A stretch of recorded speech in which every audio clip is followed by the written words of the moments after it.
Hello everyone and welcome back.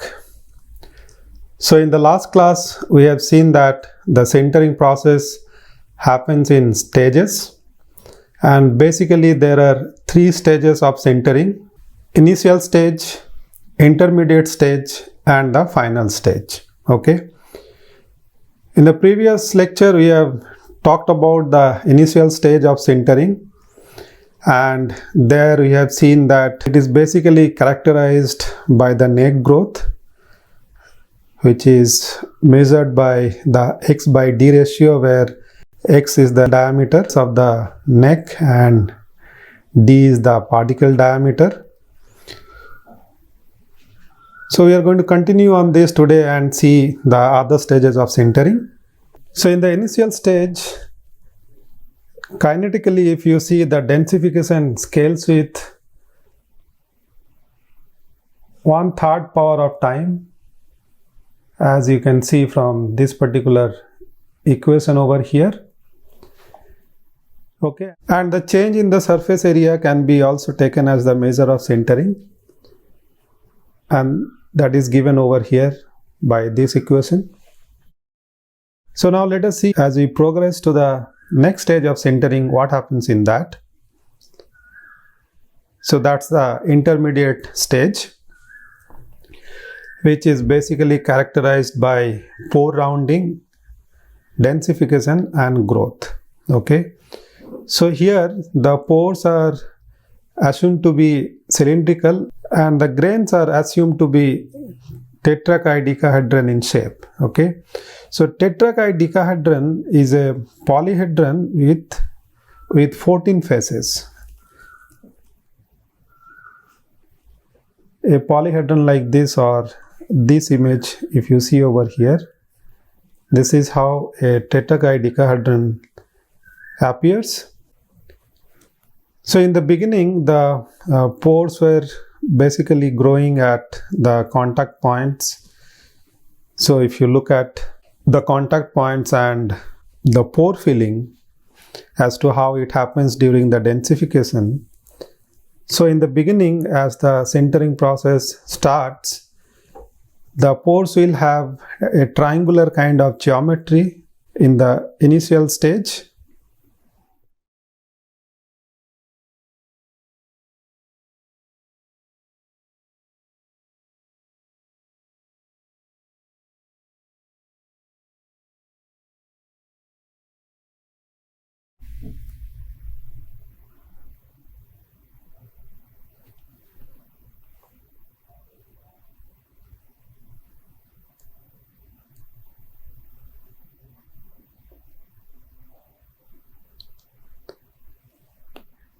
So these are the point contacts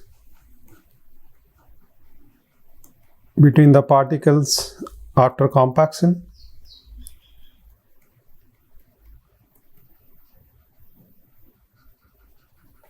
And this is the kind of pores that you have in the green compact. Now as the sintering starts, the neck will grow and then these pores will get filled.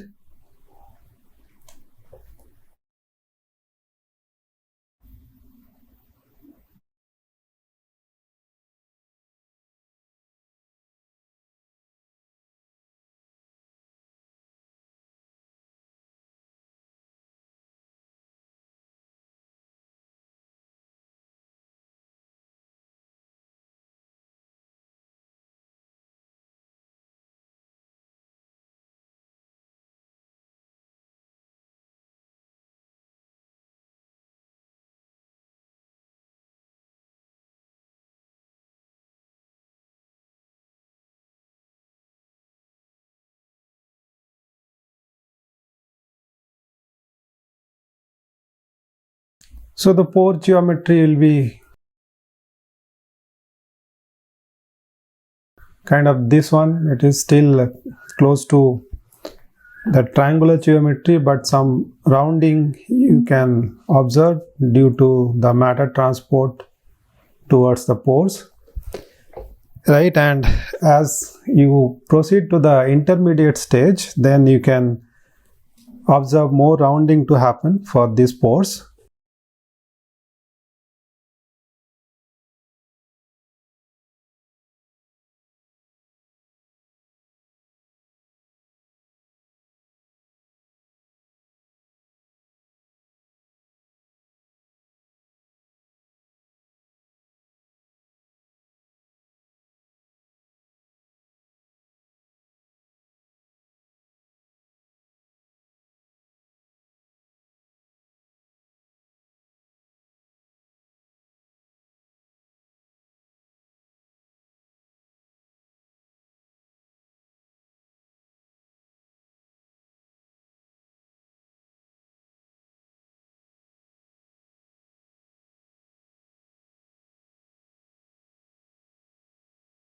Yeah, so in the intermediate stage,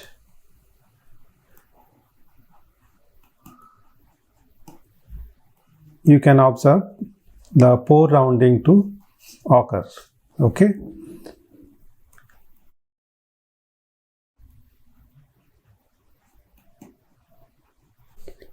So the vacancies diffuse away from the pores, and therefore the atomic flux is towards the pore, and that atomic diffusion in this case takes place by volume and grain boundary diffusion.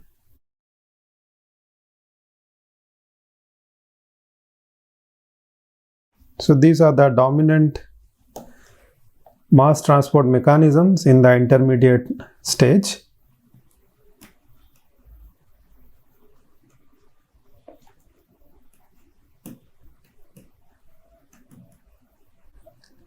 And the densification rate d rho by dt is given by this equation,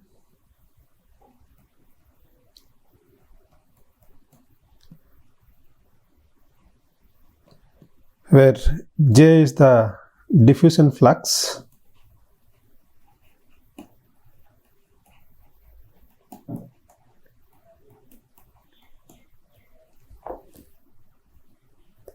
that is mass transport per unit time per unit area. A is the area,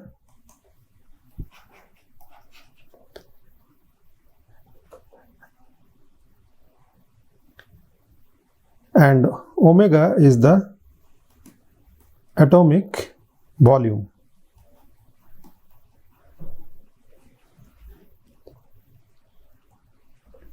And N here is the number of pores per unit volume.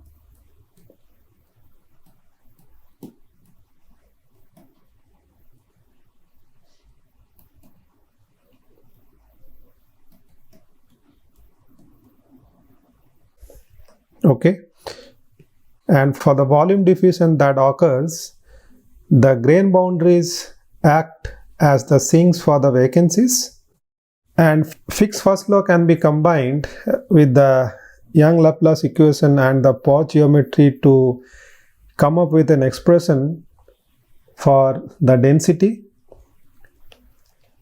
which is given over here,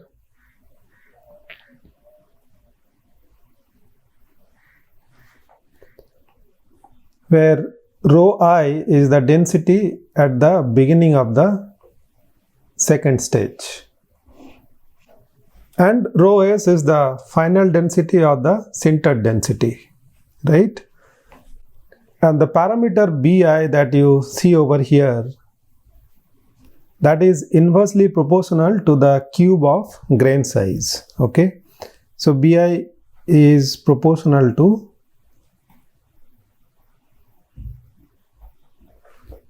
1 by g cube, where g is the grain size. Okay, and the grain size is expressed with an equation like this, which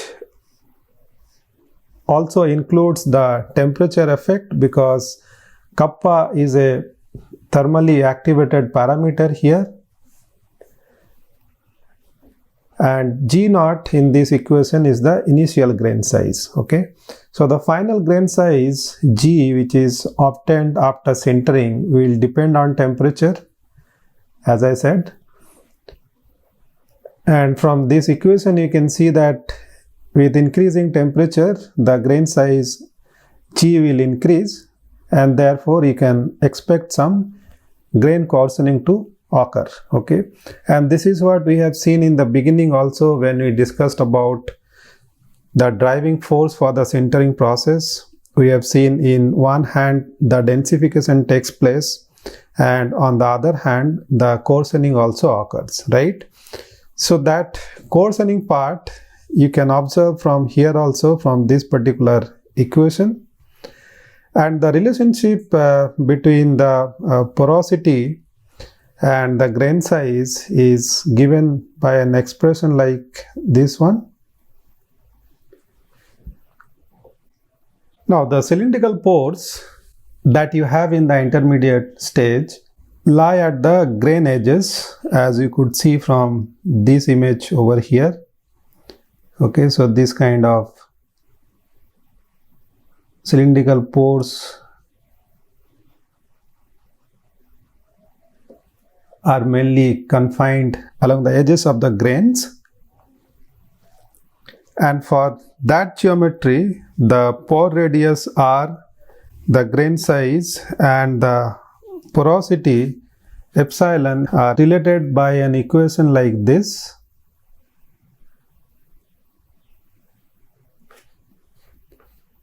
Right, where G is the grain size and R is the radius of the pores. And the occurrence of the pore rounding in the intermediate stage is an indication of the surface transport mechanism of mass flow to be active. And as I said, grain boundary diffusion is one of the main mechanisms of densification in the intermediate stage, and therefore the pores which are located on the grain boundaries will be eliminated more rapidly compared to isolated pores, because along the grain boundaries, first of all, the diffusion is happening, and we have also seen before that the grain boundary diffusion is actually faster than volume or lattice diffusion, and therefore if you have pores like this which are along the grain boundaries, so the diffusion which happens along the boundaries will actually result in the filling of these pores first, compared to isolated pores which may be located somewhere else in the lattice. And although surface transport is active as indicated by the pore rounding, but these surface transport mechanisms do not really contribute to the shrinkage or densification. So this is something that we have discussed before also, that surface transport mechanisms are actually non-densifying mechanisms. So now let us move to the final stage. Here the pores gradually become spherical and also shrink by bulk diffusion. The cylindrical pores that you had in the intermediate stage will become unstable when the L by R ratio is greater than or equal to 2 pi. Okay, so that particular ratio, when it reaches this kind of size, the cylindrical pores become unstable and they will break down. And for a geometry where the pores are lying at the edges of the grains, this corresponds to a porosity of about 8%, okay, when the cylindrical pores lie along the edges of the grains. So as the densification process continues, the pores become isolated at grain corners, like how you see over here.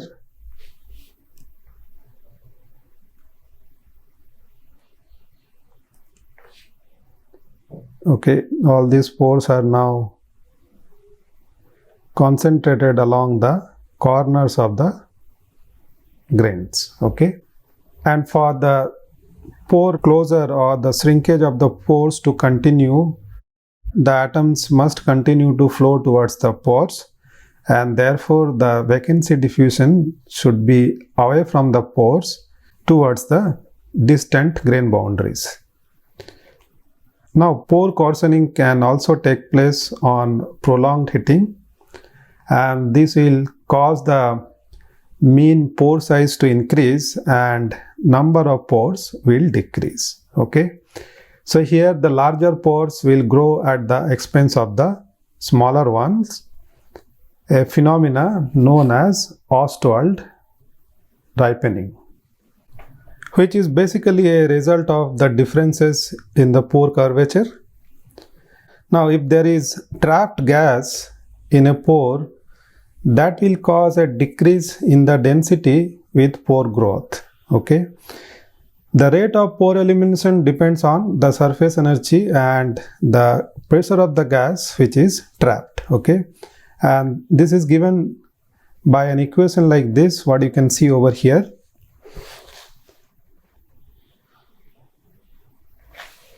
Where d rho by dt is the densification rate and dV is the volume diffusivity and K is Boltzmann's constant. Okay, so here you can see that it is dependent on the gas pressure of the trapped gas. Okay, so because of this, there is a limitation on the final densification which can be achieved in conventional sintering, which is done in air atmosphere without any evacuation or any vacuum.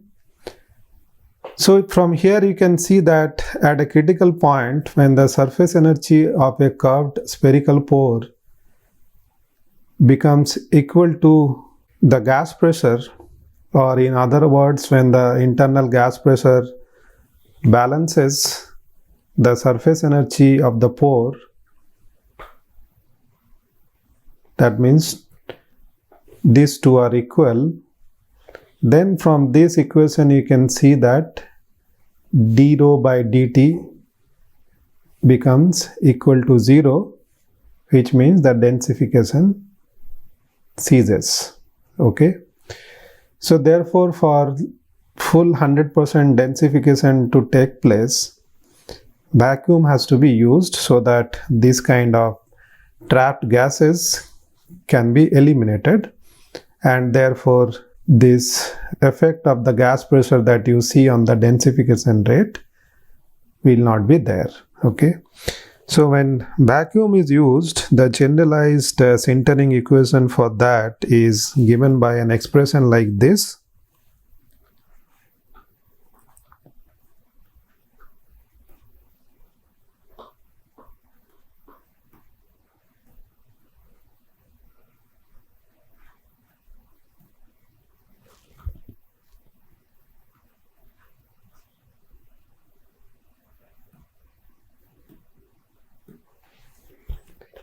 Where T is sintering time and Tf corresponds to a point where the pores become closed, indicating the end of the intermediate stage. Okay, and the corresponding porosity is epsilon f,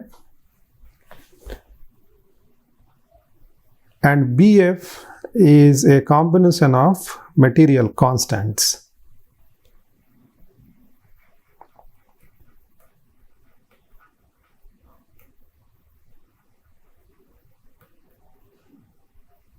Now, apart from densification, grain growth also occurs concomitantly in sintering.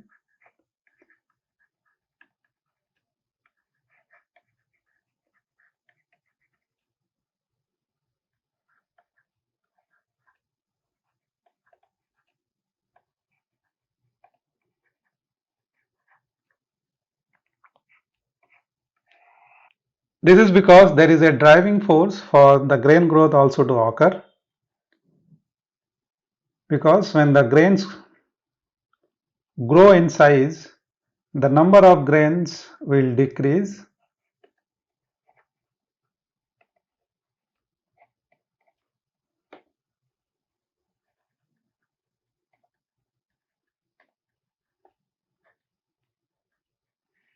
and therefore the total grain boundary area will also decrease.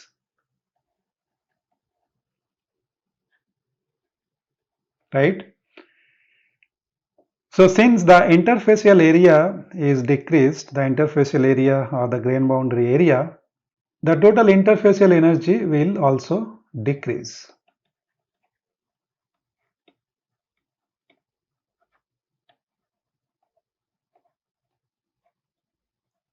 And this will in turn decrease the total energy of the system.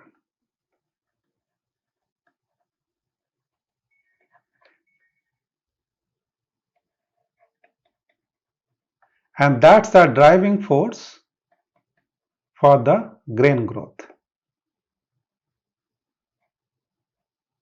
Right, so that's what we had seen in the beginning also, if you remember.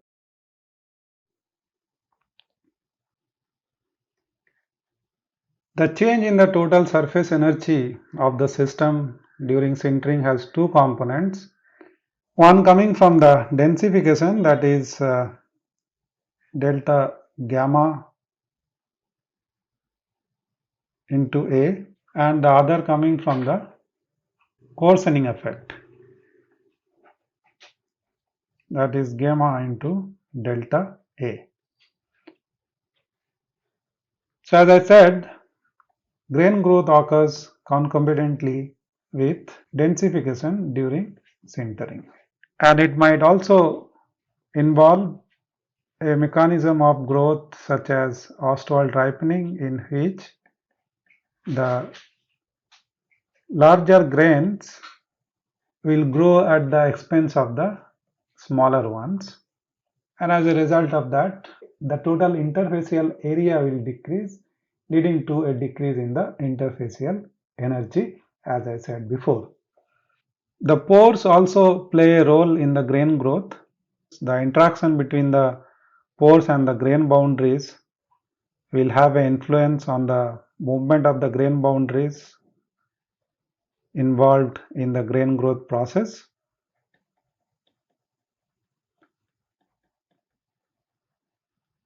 And therefore, depending on the locations of the pores, whether they are along the grain boundaries or in grain interiors, the degree of grain growth can change. When they are along the grain boundaries, then they can retard the grain growth by pinning down the grain boundaries. So the extent of grain growth will be lower. On the other hand, if the grain boundaries break away from the pores, and if the pores are left behind in the grain interiors, then there will be a significant grain growth, and in fact, under those conditions, abnormal grain growth can also take place.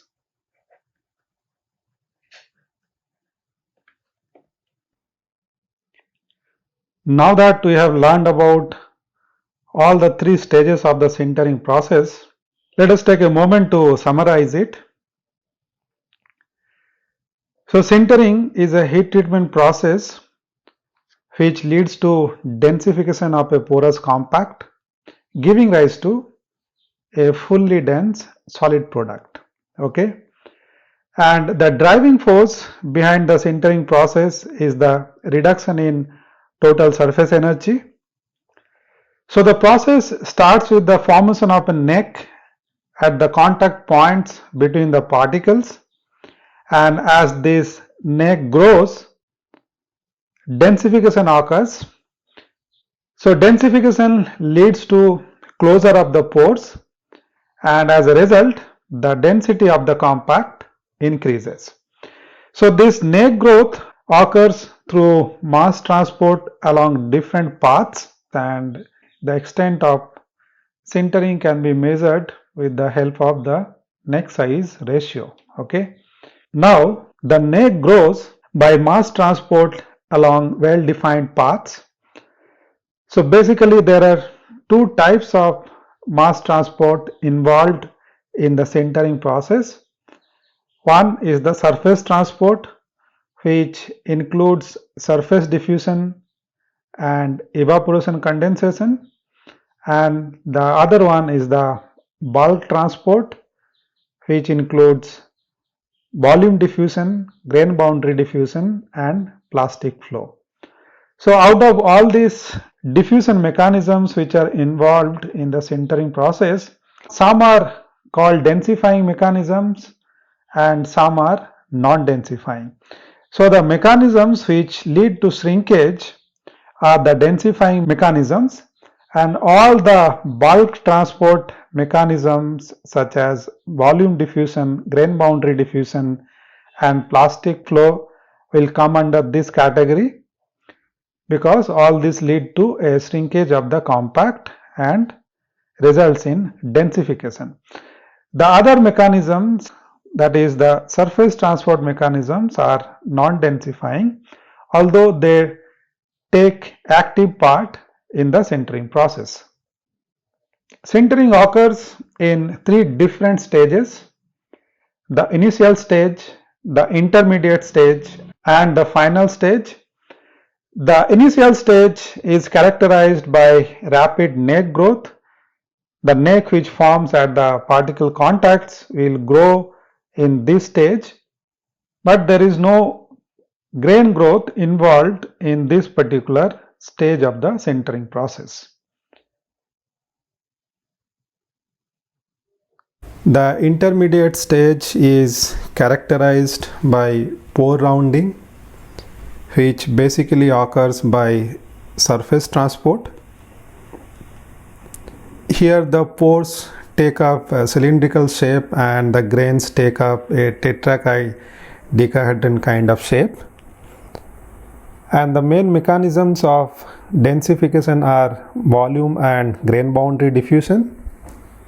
And here the grain size is dependent on the temperature. With an increase in the temperature, an increase in the grain size is expected, which leads to coarsening.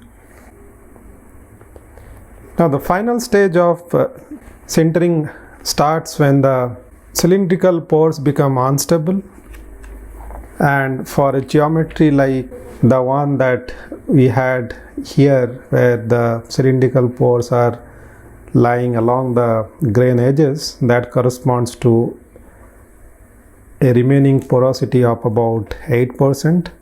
So in this stage the pores tend to become more spherical, which happens due to surface transport processes.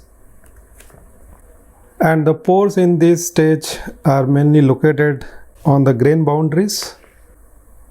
And pores can also get coarsened with prolonged heating. The larger pores grow at the expense of the smaller ones due to the difference in the curvature.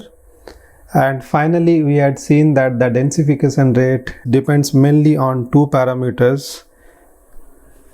One is the surface energy gamma, and the other one is the pore gas pressure, if there is a trapped gas inside the pore.